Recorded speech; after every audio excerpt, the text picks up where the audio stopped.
மெதுவான பிரதி உத்தரம் உக்கிரத்தை மாற்றும், கடும் சொற்களோ கோபத்தை எழுப்பும். ஞானிகளின் நாவு அறிவை உபயோகப்படுத்தும், மூடரின் வாயோ புத்தியினத்தை கக்கும். ஓகே, தேவன் வந்து நம்ம இந்த உலகத்துல படைக்கும் பொழுது மனிதர்களுக்கு வந்துட்டு அவர் வந்துட்டு உணர்வுகளை கொடுத்தாரு. எப்படிப்பட்ட உணர்வுகள்னா வந்துட்டு மனிதர்களுக்கு வந்துட்டு அன்பு இருக்கு, சந்தோஷம் இருக்கு, கவலை இருக்கு, துக்கம் இருக்கு, எரிச்சல் இருக்கு, கோபம் இருக்கு. இது எல்லாமே தேவன் நமக்கு கொடுத்த ஒரு உணர்வுகள். நம்ம வந்துட்டு நம்ம வாழ்க்கையில அன்றாடம் நம்ம பயன்படுத்துற ஒரு நம்மளுக்கு எந்த ஒரு எண்ணம் வந்து அதிகமா இருக்கோ அந்த ஒரு உணர்வுகள் நம்ம இடையில வந்து அதிகமா வந்துட்டு நம்ம வந்துட்டு மற்றவங்கிட்ட காட்டுவோம்னு சொல்லி நம்ம பார்க்கிறோம். அப்படி இருக்கும் பொழுது ஒரு கிறிஸ்தவர்களாகிய நம்மளோட வாழ்க்கையில தேவனை பிரதிபலிக்கிறப்ப நம்ம அன்பு அதிகமா நம்ம பிரதிபலிக்கணும். ஆனா அதே சமயத்துல நம்ம பொதுவா நம்ம இந்த ஒரு மாம்சத்துல நம்ம வாழ்றப்ப நம்ம எல்லாருக்குமே கோபங்கிற ஒரு குணம் வந்துட்டு கண்டிப்பா வந்துட்டு அதிகமா வெளிப்படுற ஒரு குணமா இருக்குன்னு பாக்குறோம். உங்க எல்லாருக்கிட்டே ஒரு கேள்வி, கோபப்படுறது சரியா தவறா? எனக்கு பதில் சொல்லுங்க. கோபப்படுறது சரியான ஒரு விஷயமா தவறான ஒரு விஷயமா? தப்பு. வேற ஏதாவது பதில்?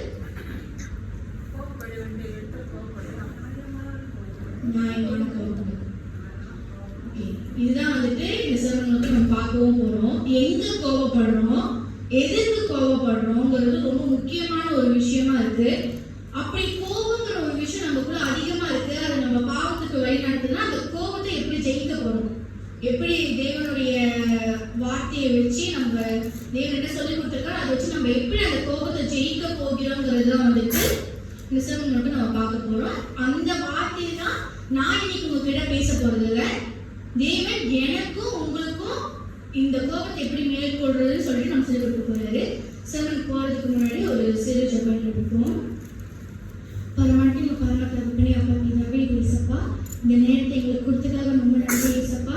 கோபங்கிற ஒரு பாவம் எங்களை ஆட்கொண்டு இருக்காங்க. இதை எப்படி நாங்க ஜெயிக்க போகிறோங்கிறத நாங்க தெரிஞ்சு கொள்றதுக்கு நீங்க எங்க கூட இருந்து பேசுங்க இயேசப்பா. பேசக்கூடிய என்னையும் வேலைப்படுத்துங்க, பாதுகாத்துக்கணும். ஓகே, வேதாகமத்துல யார் அதிகமா கோபப்பட்டிருக்கான்னு பார்த்தோம்னா ஏசப்பா தான். ஏசப்பா தான் அதிகமா கோபப்பட்டிருக்காரு. ஆனா அவரோட கோபம் ஒருபோதும் வந்துட்டு ஒரு அநியாயமான ஒரு கோபமா ஒரு நாள் இருந்ததில்லை. அவர் எது நியாயமோ எது சரியோ, ஒருத்தவங்க தப்பு பண்றாங்கன்னா அவரோட கோபம் அதன் மூலியமா தான் வெளிப்பட்டிருக்கு நம்ம பார்க்கிறோம்.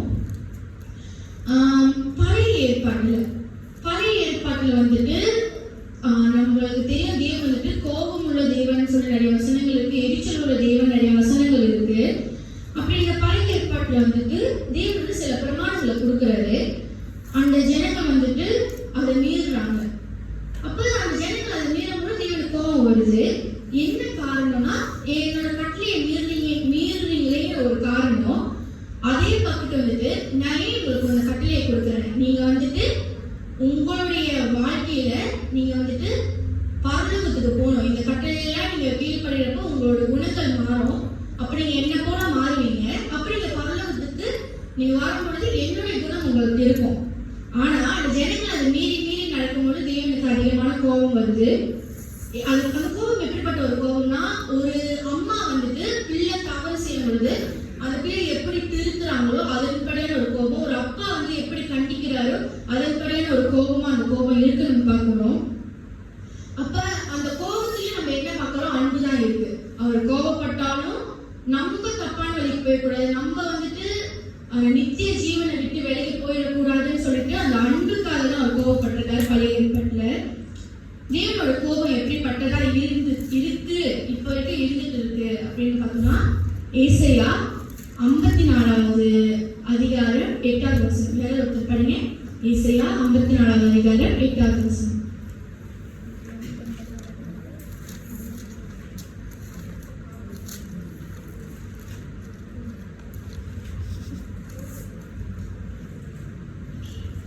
ஏசாயா 54வது அதிகாரம் 8வது வசனம். அற்ப காலம் மூட்ட கோபத்தினால் என் முகத்தை இமைப்பொழுது உனக்கு மறைத்தேன், ஆனாலும் நித்திய கிருபையுடன் உனக்கு இறங்குவேன் என்று கர்த்தர் சொல்கிறார். நம்மளுடைய தேவனுடைய கோபம் எப்படிப்பட்டதா இருக்கு? ஒரு இமை பொழுதுனா இப்படி கண்ணை மூடுறோம், கண்ணை மூடுங்க, கண்ணை மூடி திறக்கிறோம்ல, அந்த அளவு தான். ஒரு செகண்ட் கூட இல்லை, எவ்வளவு ஒரு சின்ன நேரம் நம்ம கண்ணை மூடி திறக்கிறோம், அந்த அளவுக்கு தான் தேவனுடைய கோபம் நம்ம மேல இருந்திருக்கான். ஆனா அவருடைய இரக்கம், அவருடைய கிருபை, அவர் நம்மளுக்கு மேல வச்சிருக்க நன்கு நம்ம கிட்ட எவ்வளவு இருக்குன்னா நித்திய காலமா. அதுக்கு வந்துட்டு அளவே இன்ஃபினிட்டி, அளவே இல்லாம அவர் நம்ம மேல அன்பு வச்சு அவரோட கிருபை நம்ம கிட்ட கொடுத்துருக்காரு. அப்படி நம்ம வந்துட்டு பழைய ஏற்பாட்டில் நம்ம பார்க்கல, தேவன் கோபம் உள்ளவர்னு சொல்றாங்க. ஜனங்கள் வந்துட்டு அதை நினைச்சுதான் ஓகே தேவன் வந்துட்டு நம்மளை தண்டிச்சிடுவாரு, இதை பண்ணனா வந்துட்டு ஒரு நாள் தான் தேவன் வந்துட்டு தண்டிச்சிடுவாரு இதுன்னு சொல்லிட்டு பல நிறைய கோட்பாடுகள் இருக்குல்ல. அதை நினைச்சு பயந்து தேவனை வந்துட்டு கைக்கொள்ள ஆரம்பிச்சாங்க. அந்த பயம் வந்துட்டு தேவனுக்கு பிடிக்கல. நான் என் மேல இருக்கிற பயத்தினால நீங்க வந்துட்டு என்னை ஏற்றுக்கொள்ளக்கூடாது, என் மேல இருக்க அன்புனால நீங்க என்னை ஏற்றுக்கொள்ளணும்னு சொல்லிட்டு அவர் இந்த உலகத்துக்கு வந்தாரு. புதிய ஏற்பாட்டுல இந்த உலகத்துக்கு வந்து நமக்காக பாவமே செய்யாம நமக்காக சிலுவையில் அடிபட்டு மரித்தார் நம்ம பார்க்கிறோம். ஒரு பாவமே அறியாத ஒரு நபர் நமக்காக அடிபட்டாரு, அவர் அன்பை காட்ட.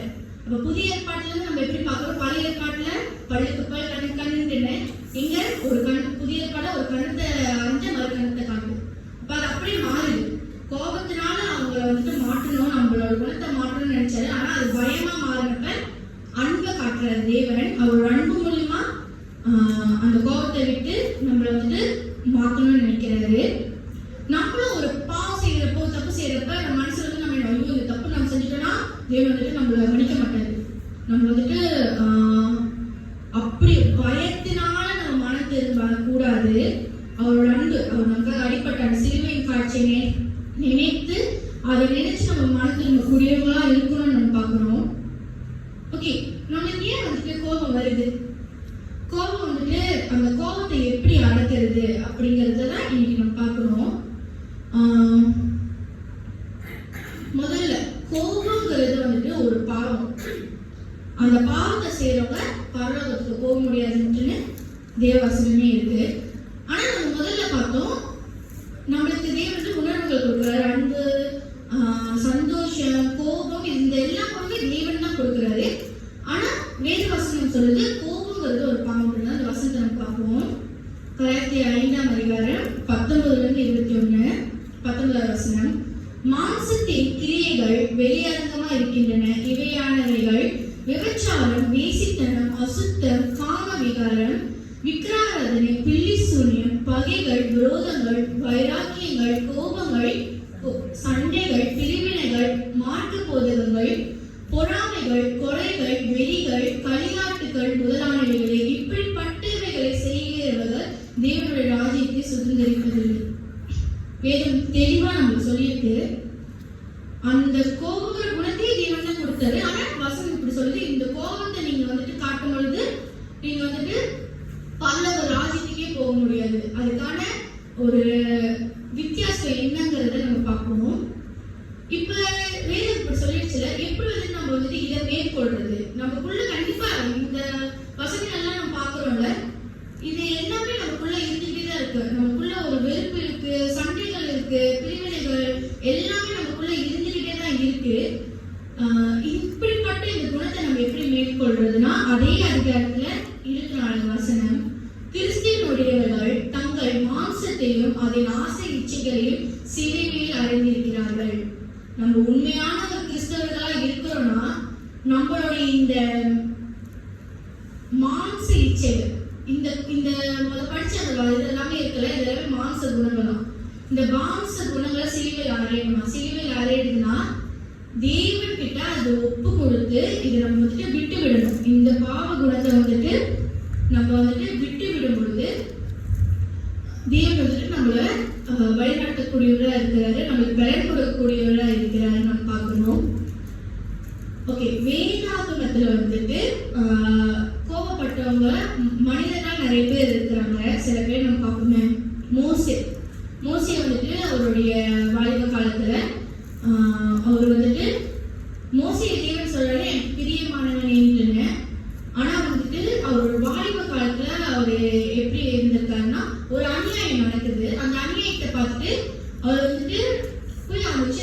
கேட்கல, உடனே அவன் வந்து ஒரு கொலை செஞ்சிருந்தாரு கோபத்தினால. அப்ப அந்த கோபம் எங்க அவர் கொண்டு விட்டுருச்சு, அவர் வந்து ஒரு கொலை செய்யறதுக்கு அவர் வந்துட்டு விட்டுருச்சுன்னு பாக்குறோம்.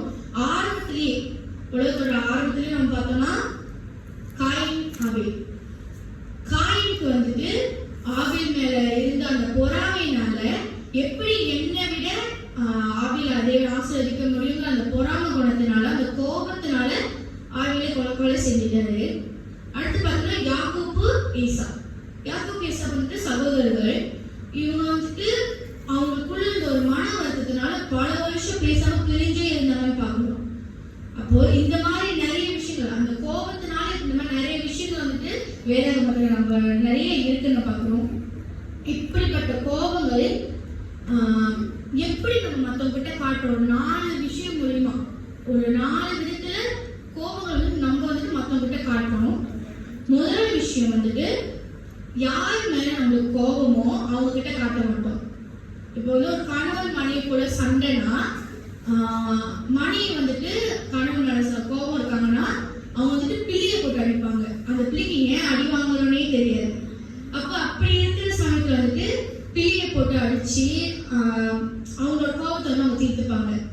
அப்ப டீச்சருக்கு வந்துட்டு ஃபேமிலியில ப்ராப்ளம்னா வந்து ஸ்டூடெண்ட்ஸ் அடிக்கிறது. இந்த மாதிரி யார் மேல கோபமோ அவங்க மேல அதை காட்டாம, அவங்க கிட்ட அதை பேசி சரிப்படுத்தாம மற்றவங்க மேல காட்டுறது முதல் விதம். ரெண்டாவது வந்துட்டு யார் மேல கோபமோ நேரடியாக அவங்க கூட சண்டை போட்டுறது. சண்டை போட்டு அதை வாக்குவாதமா ஆகி அது ஒரு பெரிய சண்டையா போற அளவுக்கு இது வந்து ரெண்டாவது விதம். யார் மேல கோபமோ அவங்க மேல காட்டிடுறது. மூணாவது வந்துட்டு நம்மளோட கோபத்தை வந்துட்டு செயல் மூலியமா காட்டுவோம். இது வந்து நம்ம ரொம்ப செய்வோம். எப்படின்னா வந்துட்டு நம்ம வந்துட்டு அம்மா வந்து ஏசிட்டாங்க, அப்பா வந்து ஏசிட்டாங்கன்னா கருவப்படான்னு நடிக்கிறது, மங்க போட்டு உடைக்கிறது. இந்த மாதிரி நம்மளுடைய செயல் மூலியமா நம்ம கோபமா இருக்கோங்கிறத அவங்க தெரிஞ்சுக்கணும்னு சொல்லிட்டு நம்மளோட செயல் மூலியமா நம்மளோட கோபத்தை காட்டுவோம். நாலாவது வந்துட்டு கோபத்தை வெளிக்காட்டவே மாட்டோம். ஒருத்தவங்க மேல கோபம்னா அதை வந்துட்டு மனசுக்குள்ள வச்சு வச்சு வச்சு சொல்ல மாட்டோம். இது எனக்கு உங்ககிட்ட பிடிக்கல அப்படிங்கறது சொல்லாமலேயே வச்சு வச்சு நம்ம டிப்ரெஷன் கொண்டு போயிடுவோம். இந்த மாதிரி ஒரு 4 விதமான ஒரு கோபங்கள் நம்ம மத்தியில இருக்கு. இதை வந்துட்டு வேதாகம் இதை பத்தி நம்ம கிட்ட என்ன சொல்லுதுங்கிறத பார்க்கணுமே. நீதிமொழிகள் 12ஆம் அதிகாரம் 16வது வசனம். மூடனுடைய கோபம் சீக்கிரத்தில் வெளிப்படும், இலச்சையை மூடுகிறவனே விவேகி. நிறைய நேரத்துல நமக்கு கோபம் வர்றதுக்கு ஒரு மெயினான ஒரு காரணம்னா சுயம். நான் யார் தெரியுமா, என்னை எப்படி அவங்க அப்படி பேசலாம், என்னை எப்படி வந்துட்டு அவங்க வந்துட்டு மரியாதை இல்லாம நடத்தலாம், என் முன்னுக்கு எப்படி அவங்க பேசலாங்கிற நானு அப்படிங்கிற அந்த நானுங்கிற ஒரு சுயத்தினால நம்ம வந்துட்டு நிறைய பேர் வந்து நம்ம வார்த்தையினால காயப்படுத்துறோம். அப்படி இருக்கும் பொழுது இப்படிப்பட்டவங்களை வேதம் என்ன சொல்றதுன்னா மூடன்கிறது நம்மளுடைய பாஷையில நம்ம எப்படி சொல்லணும், முட்டாள். வேதம் நம்மள என்ன சொல்லுதுன்னா முட்டாள்னு சொல்லுது. தேவனோட பிள்ளையா இருக்கிற நம்ம முட்டாளா இருக்கணுமா? அவர் நம்மளை அப்படி படைக்கல. அப்போ இப்படிப்பட்ட ஒரு விஷயத்த வந்துட்டு வேதம் நம்ம சொல்லுது, நானுங்கிற ஒரு சுயத்தை நம்ம முதல்ல விட்டுடணுமா. விட்டுட்டு நம்ம இருக்கும் பொழுது இந்த ஒரு விஷயம் நமக்கு சொல்லப்படுறத பார்க்கிறோம். அடுத்து பிரசங்கி 7ஆம் அதிகாரம் 9வது வசனம். உன் மனதில் சீக்கிரமாய் கோபம் கொள்ளாதே, மூடரின் நெஞ்சிலே கோபம் குடிக்கொள்ளும். வேதம் சொல்லுது, கிறிஸ்துவ பிள்ளையா இருக்கிற நம்மளுடைய மனசுல வந்துட்டு ஒரு விஷயம் நடக்கிறப்பவே அதை யோசிக்காம, இதை வந்து சரியா தப்பா நம்ம யோசிக்காம வந்து எடுத்தோன்னு கோபப்பட்டுறக்கூடாதான். ஒருத்தவங்க மேல பொறுமையா நம்ம இருக்கணுங்கிறத வேதம் சொல்லுது. அப்படி நம்ம எடுத்தோன்னு நம்ம கோபப்படுறப்ப நம்ம ஒரு முட்டாளா இருக்கிறோம். நம்ம கோபத்தை வந்துட்டு நம்ம வெளிப்படுத்தணும். ஒரு தடவைக்கு நம்ம கோபப்படுறதுக்கு முன்னாடியே ஒருத்தவங்க நம்ம திட்டுறதுக்கு முன்னாடி 4 தடவை நம்ம யோசிக்கணுமா. வேணும் நம்ம முதல் தடவை அப்படி பண்ணிட்டோம்னா 2வது தடவை 3வது தடவை நம்ம அதை யோசிக்கும் பொழுது பைபிள் இப்படி சொல்லுது, நம்ம வந்துட்டு முட்டாள வேதம் சொல்லுது. ஏன் நம்ம வந்துட்டு இதை மறுபடியும் நம்ம இதை செஞ்சுக்கிட்டு இருக்கோம் அப்படிங்கிறத நம்ம யோசிக்கிறப்ப நம்ம வந்துட்டு அந்த ஒரு பாவத்துல இருந்து நம்ம வந்துட்டு மாறுவோம். முட்டாள்ல இருந்து நம்ம வந்துட்டு எப்படி மாறப்படுவோம்னு சொல்லி நம்ம பார்ப்போம். நீதிமொழிகள் 14ஆம் அதிகாரம் 29வது வசனம். நேரிய சாந்தமுள்ளவன் மகா புத்திரமான். முற்கோபியோ புத்திர மீனத்தை விளங்க பண்ணுகிறான். ஓகே, இந்த வேத வசனம் நம்ம சொல்லுது. முதல்ல நம்ம பார்த்தோம், சீக்கிரமா கோபப்படுறவங்க முட்டாள்னு வேத வசனம் சொல்லுது. ஆனா நீதிய சாந்தமா இருக்கிறவங்க வந்துட்டு நீதிமானா இருப்பாங்கன்னு சொல்லிட்டு வேத வசனம் சொல்லுது. நமக்கு எவ்வளவு பிரச்சனைகள் வரும், ஆனா அந்த பிரச்சனைகள் எல்லாமே வந்துட்டு நம்ம வந்துட்டு பொறுமையா இருக்கக்கூடியவங்களா இருக்கணும். அப்படி நம்ம நடக்கும் பொழுது தேவனோட குணம் நமக்குள்ள வரும். நம்ம புத்திசாலியா நடந்து கொள்ளுவோம். இந்த வேதம் சொல்றபடி நம்மளுக்கு சாந்த குணத்தோட பொறுமையா நம்ம இருக்கணும், புத்திசாலியா நம்ம மாறுவோங்கிறத நம்ம பார்க்கணும். அடுத்து ரோமர் 2ஆம் அதிகாரம் 5வது வசனம். உன் மன கடினத்திற்கு குணப்படாத இருதயத்திற்கும் ஏற்றபடி தேவனுடைய நீதியுள்ள தீர்ப்பு வெளிப்படும் கோபாக்கினை நாளிலே உனக்காக கோபாக்கினை குவித்துக் கொள்கிறாயே.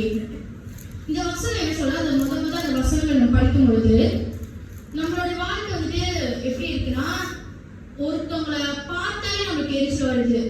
ஒரு குடும்ப அங்கத்தினர்கள் பார்த்தாலே பேச மாட்டோம். சபைக்கு வந்தா ஒருத்தவங்களை பார்த்தா நம்மளுக்கு பேச பிடிக்கல. இந்த மாதிரி ஒரு விஷயம் நமக்குள்ள நடந்துகிட்டே இருக்குல்ல. அப்படி அது நடந்துகிட்டே இருக்கிறப்ப நம்ம இறுதி எப்படி ஆயிடுச்சுன்னா கல்ல ஆயிடுச்சான், கடினமா ஆயிடுச்சு நம்ம பார்க்கணும். அப்படி நம்மளோட இறுதியம் கடினப்பட்டு இருக்கிறப்ப வேதவசனம் நம்மளுக்கு சொல்லுது, நம்ம வந்துட்டு கோபக்கினைக்கு தீர்க்கப்படுவோம்னு. தேவனுடைய இருதயம் எப்படிப்பட்டதா இருக்குதுன்னா, லேசான ஒரு லைட்டான ஒரு இருதயமா தேவனுடைய இருதயம் இருக்கு. அப்படிப்பட்ட இருதயம் நமக்குள்ள வரக்கும் பொழுது சரி பேசினா பேசிட்டு போட்டோம் அப்படியே நம்ம விட்டுரும். ஆனா அவங்க மேல அந்த கோபத்தை அந்த 4வது இது பார்த்தால டிப்ரெஷன் வச்சு வச்சு வச்சு வச்சு அப்படியே அவங்களே வச்சுட்டு இருக்காங்க. அப்ப அந்த மாதிரி சிச்சுவேஷன்ல வரப்போ நம்மளோட இருதயம் வந்து கடினமாயிடும். ஒரு விஷயத்த கேட்டு கேட்டு கேட்டு கேட்டு அது கடினமாயிடும். ஆனா தேவன் கிட்ட அதை நம்ம விட்டுறப்ப, அவர்கிட்ட நம்ம மண்டிட்டு எனக்கு இவ்வளவு பிரச்சனை கேசப்பா என்னால இந்த கோபத்தை மேற்கொள்ள முடியலன்னு சொல்லி நம்ம விட்டுறப்ப நம்மளுக்கு கண்டிப்பா வந்துட்டு அந்த ஒரு ஒரு லைட்டான ஒரு இருதயத்தை நம்மளுக்கு கொடுப்பாரு நம்ம பார்க்குறோம். அப்போ நம்மள அவங்க என்ன பண்ணாலும் நம்மளுக்கு வந்து சரி பேசிட்டு போட்டோம். ஏசப்பா சிலுவையில சொன்னால இவங்க தெரியாம பண்றாங்கன்னா, அப்போ அவர் அந்த வழியில இருக்கிறாரு. அந்த ஒரு வார்த்தையை சொல்றதுக்கு அவருக்கு எவ்வளவு ஒரு மெதுவான ஒரு இருதயம் இருக்கணும். அந்த வழியிலேயே என்னை காயப்படுத்துறாங்களே அப்படின்னு அவர் கோபப்பட்டிருந்தாருன்னா இன்னைக்கு நம்ம இங்க இருக்க முடியாதுல்ல, இந்த ஒரு வாழ்க்கை நமக்கு கிடைச்சிருக்காதுல்ல. அப்ப அந்த மாதிரி ஒரு இருதயம் நமக்குள்ள வரும்பொழுது அவங்கள நம்ம விட்டுருவோம்னு நம்ம பார்க்கிறோம். இப்ப நம்ம பார்த்தோம் கோபம் எப்படியெல்லாம் வெளிப்படுத்துறது, 4 விஷயம் மூலமா நம்ம வெளிப்படுத்துறோம். கோபத்தை வெளிப்படுத்துறதுனால வேதம் நம்ம என்ன சொல்லுது, முட்டாள்னு சொல்லுது. அதை அடக்கிறவங்க வந்துட்டு பொறுமையா இருந்து அதை அடக்கிறவங்க வந்துட்டு புத்திசாலியா இருக்கிறாங்க. கோபம் நம்மளோட இருதயத்தை கடினப்படுத்துது. இந்த விஷயங்கள் நம்ம பார்த்தோங்க. இப்ப இப்படிலாம் நம்ம கோபத்தை வெளிப்படுத்துறோம். கோபத்தை வந்துட்டு எப்படி வந்துட்டு ஜெயிக்க போறோம் இப்படிங்கிற ஒரு 4 காரியத்தை பார்த்துட்டு நம்ம முடிச்சிடலாம். கோபத்தை வந்துட்டு நம்ம எப்படி வந்துட்டு மேற்கொள்றதுன்னு பிரசங்கி 10ஆம் அதிகாரம் 4வது வசனம். அதிபதியின் கோபம் உன் மேல் எழுப்பினால் உன் ஸ்தானத்தை விட்டு விலகாதே. இனங்குதல் பெரிய குற்றங்களையும் அமர்த்தி போடும். முதல் காரியம் இறங்குதல் கோபத்தை அடக்குது. இப்ப நம்ம வந்துட்டு நம்ம எல்லா இடத்துலயும் நம்ம பெரியவங்களா இருக்க முடியாதுல்ல. ஏதாவது ஒரு இடத்துல நம்ம சிறு பிள்ளையா அம்மா அப்பாவுக்கு நம்ம பிள்ளைகளா இருப்போம். ஒரு ஸ்கூலுக்கு போனோம்னா டீச்சருக்கு நம்ம ஸ்டூடெண்ட்ஸா இருப்போம். வேலைக்கு போனோம்னா அவங்க நம்மளுக்கு ஒரு பாஸ் இருக்காங்க. இந்த மாதிரி நிறைய விதத்துல நம்மளை விட பெரியவங்க இருக்காங்க. அந்த மாதிரி இருக்கிறப்ப அவங்களுக்கும் நமக்கும் ஒரு வாக்குவாதம். அப்ப அவங்க வந்துட்டு நம்மளை ஏசுறாங்க.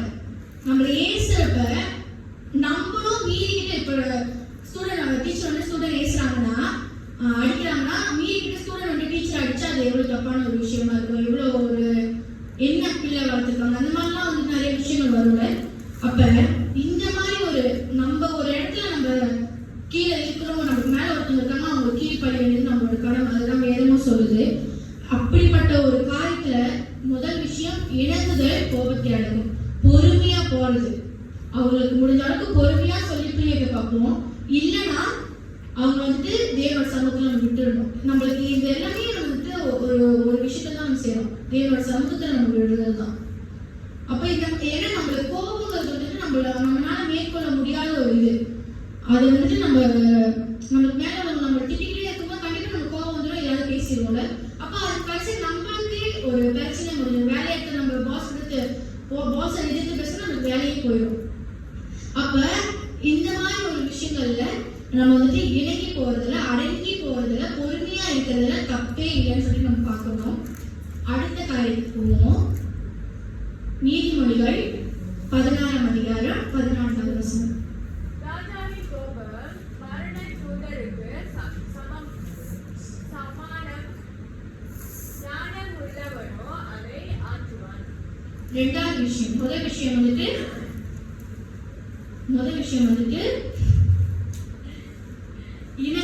இணங்குதலா இருக்கும்போது நம்ம இணங்கி போறப்ப வந்துட்டு நம்ம வந்துட்டு கோபத்தை ஆட்கொள்ள முடியும். இரண்டாவது விஷயம், ஞானம் கோபத்தை அடக்கும். யாருடைய ஞானம்? தேவனுடைய ஞானம்.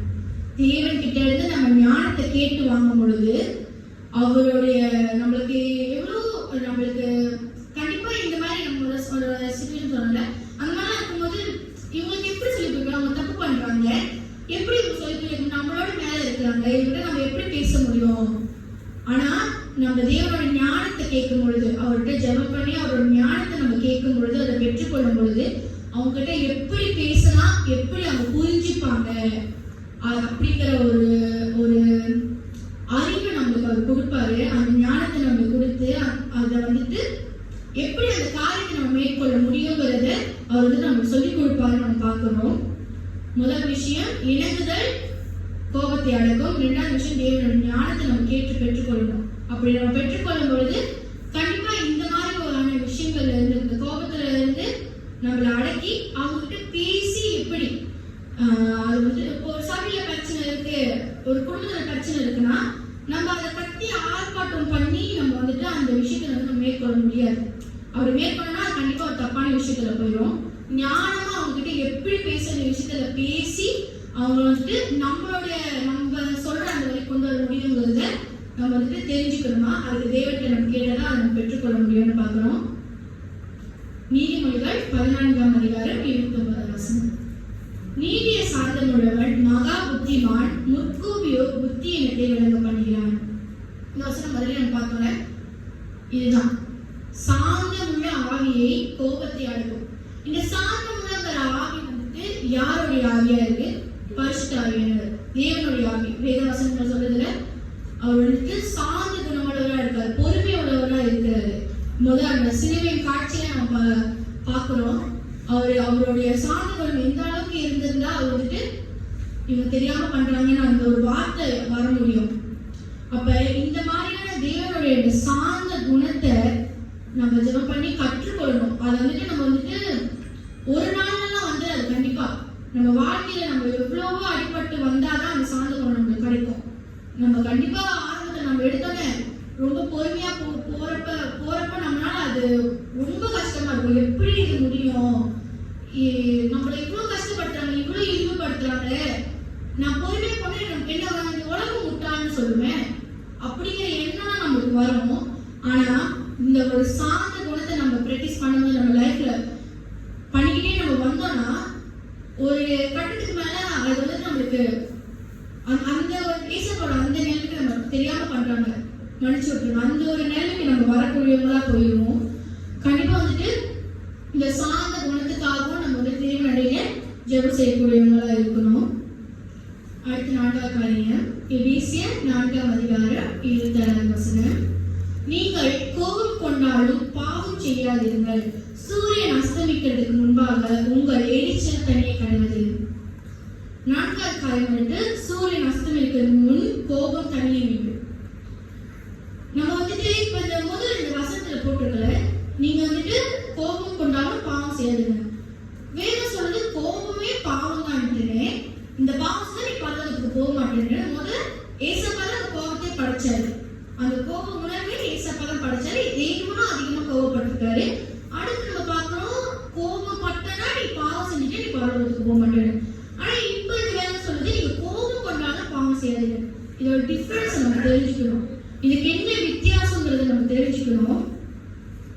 இப்ப நம்ம வாழ்ந்துட்டு இருக்கோம்ல, நிறைய பாவங்கள் நடக்குது.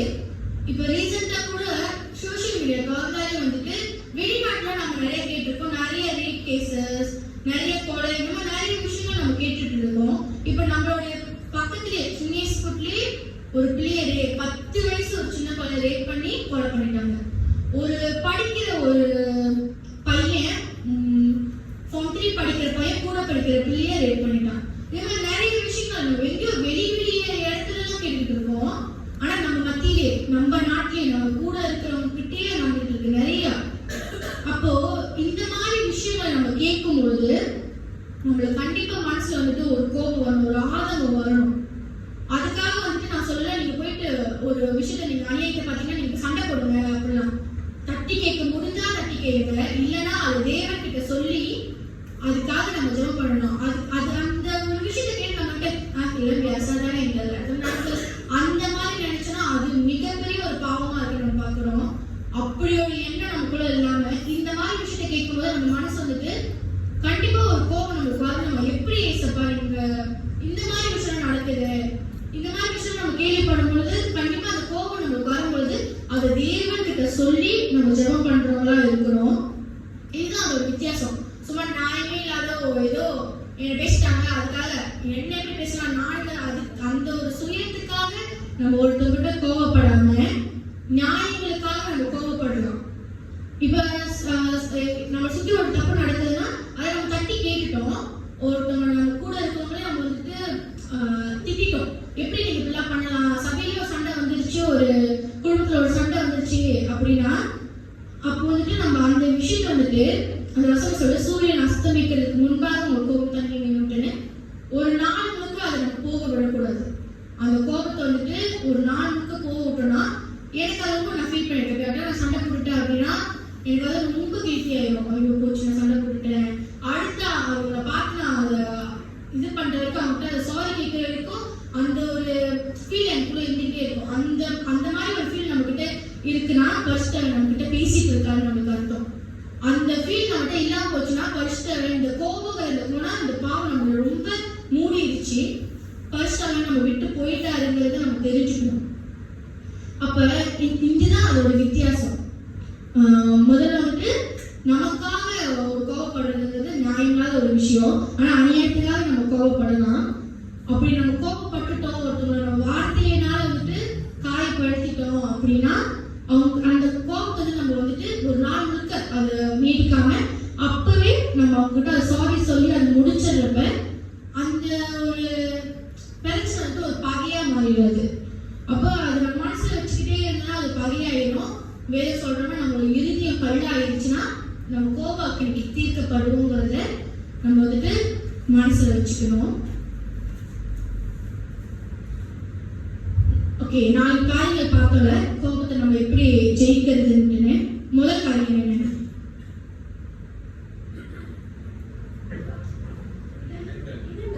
இணங்குதல். நம்ம வந்துட்டு நம்ம யாருக்கு கீழே இருந்தாலும் நம்ம இணங்கி போறதுல தப்பே இல்லை. நம்ம இணங்கணும்னா நம்ம பொறுமையா போனோம்னா அந்த காரியத்தை நம்ம பொறுமையா எடுத்துட்டு போறப்ப நம்ம வந்துட்டு அந்த கோபத்தை வந்து நம்ம வெற்றி பெற முடியும். 2வது காரியம் ஞானம். தேவனோட ஞானத்தை கேட்டு அந்த ஞானத்தைப்படி நம்ம நடக்கிறப்ப அந்த கோபத்தை நம்ம மேற்கொள்ள முடியும். 3வது காரியம் தேவனுடைய சாந்த குணம். அவருடைய அந்த சமாதானமான அந்த குணத்தை நம்ம ஜெபம் செய்து அதை நம்ம பெற்றுக்கொள்ளும் போது நமக்குள்ள அந்த சாந்த குணம் அதை நம்ம ப்ராக்டிஸ் பண்ணிட்டு நம்ம லைஃப்ல அதை ப்ராக்டிஸ் பண்ணிட்டே நம்ம வரும்பொழுது அந்த கோபுங்கிற ஒரு குணம் வந்து நம்மள அப்படியே மறைச்சிடும். அது நம்ம கிட்ட இல்லாமலே அது போயிடும். ஆனா நாய்க்குதான் நம்ம கோபப்படணும். 4வது விஷயம் சூரியன் அஸ்தமிக்கிறதுக்கு முன்னாடி நம்மள கோபம் தனியப்பட வேண்டும். அந்த ராத்திரி வரைக்கும் அந்த கோபத்தை நம்ம எடுத்துட்டே போயிட்டு இருந்தோம்னா நம்ம இதே பண்ண முடியாது. அந்த ராத்திரிக்குள்ள அதை செட்டில் பண்ணி அதை விட்டுட்டு மறுநாள் ஒரு புதிய கிருபையோட நம்ம வாழ்க்கையை நம்ம தொடங்கக்கூடியவங்களா இருக்கணும். இந்த வசனத்தை சொல்லி உங்ககிட்ட நான் இந்த தேவ செய்தியை முடிக்கிறேன். ஏசாயா 54 அதிகாரம் 7வது வசனம்.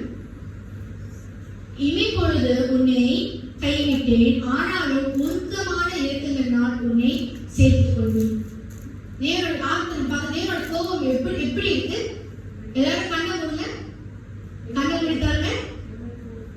இமை பொழுது கண்ணை மூடி திறக்கிற அந்த அளவுதான் தேவனோட கோபம் நம்ம மேல இருக்கு. ஆனா அவரோட உருக்கமான இரக்கம் நம்மளோட மத்தியில எவ்வளவு இருக்கு? நித்திய காலமா, நித்திய காலமெல்லாம் அவருடைய அந்த இரக்க குணம் நம்ம மேல இருக்கு. நம்ம வாழ்க்கையில எவ்வளவோ கஷ்டங்கள் வரும், இது எல்லாமே நம்ம வந்துட்டு மேற்கொள்றதுக்கு இந்த ஒரு அவருடைய அந்த இரக்கமான குணம் இருந்தால் நம்ம அதை மேற்கொள்ள முடியும். இது ஏசாயா 54 அதிகாரம் 10வது வசனம். மலைகள் விலகினாலும் பர்வதங்கள் நிலைபெயர்ந்தாலும் என் கிருபை உன்னை விட்டு விலகாமலும் என் சமாதானத்தின் உடன்படிக்கை நிலைபெயராமலும் இருக்கும் என்று உண்மையின் மனதுருகிற கர்த்தர் சொல்கிறார். நம்மளுக்கு இந்த மழை விலகினா பர்வதம் நிலைபெயர்னா இந்த மாதிரி எவ்வளவோ இந்த பெரிய பெரிய கஷ்டம் நம்ம வாழ்க்கையில வந்தாலும் அவரோட கிருபை நம்ம மத்தியில இருக்கு. நம்ம வாழ்க்கையில எவ்வளவு கஷ்டம் வரும், தேவன் நம்மளோட கூட இருக்கிறாரு. நம்மளுடைய கோபம் நிறைய பேரை காயப்படுத்தி இருக்கோம்.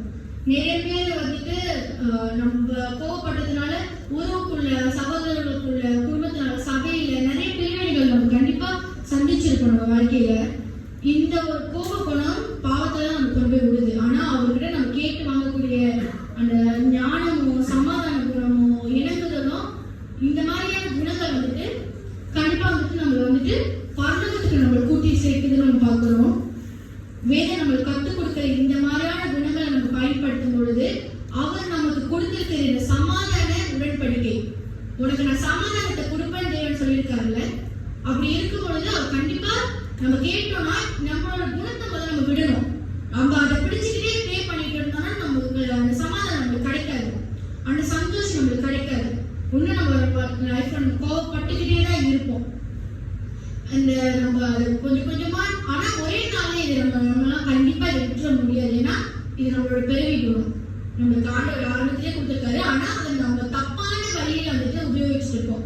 அவர் கொடுத்தது நியாயத்துக்காக கோபப்படுதுன்னு, ஆனா நம்ம தப்பான வழியில வந்துட்டு எல்லாத்துக்குமே கோபப்பட்டு இருக்கோம். கோபப்பட்டு தேவனுக்கு பிரியமில்லாத காரியங்கள் தான் நம்ம செஞ்சுக்கிட்டு இருக்கோம். நமக்காக நம்ம கோபப்படாம தேவனுடைய சித்தத்துக்காகவும் அவர் என்னத்தை நம்மளுக்கு சொல்ல போறாரோ செய்ய நம்மளுக்கு காத்திருக்காரோ அதுக்காக அவருக்கு என்ன அநியாயங்கள் நடக்குதோ இந்த மாதிரியான ஒரு விஷயத்துக்காக கோபப்படக்கூடியவங்களா நம்ம வாழ்க்கை நம்ம இருக்கணும். இதான் இன்னைக்கு நம்மளோட பகிர்ந்து கொண்டிருக்கேன். தேவசி.